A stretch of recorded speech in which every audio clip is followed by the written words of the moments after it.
ভারতের পররাষ্ট্র মন্ত্রণালয়ের বরাত দিয়ে ইন্ডিয়া টুডে, আনন্দবাজার সহ একাধিক ভারতীয় গণমাধ্যম গতকাল জানিয়েছে, হিন্দু ধর্মাবলম্বীদের বিরুদ্ধে বাংলাদেশে 2022 সালে 47টি, 2023 সালে 302টি এবং 2024 সালে 2200টি সহিংসতার ঘটনা ঘটেছে। তথ্যটি বিভ্রান্তিকর এবং অতিরঞ্জিত বলে জানিয়েছে প্রধান উপদেষ্টার প্রেস উইং।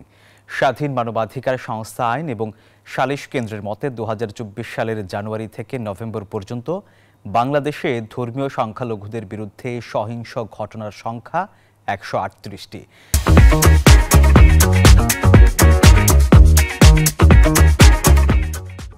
যাতে 368টি বাড়ি ঘরে হামলা হয়েছে এবং 82 জন আহত হয়েছে। পুলিশ সদর দপ্তরের তথ্য অনুযায়ী 4 আগস্ট থেকে 10 ডিসেম্বরের মধ্যে অন্তত 97টি মামলা দায়ের করা হয়েছে এবং আগস্ট থেকে এই পর্যন্ত ধর্মীয় সংখ্যালঘুদের উপর হামলার অভিযোগে 75 জনকে গ্রেপ্তার করা হয়েছে।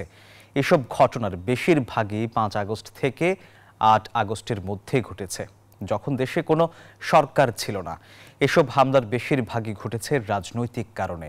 এই ধরনের অপরাধ নিয়ে বিভ্রান্তিকর তথ্য দেয়া থেকে বিরত থাকতে সবার প্রতি অনুরোধ জানানো হয়েছে।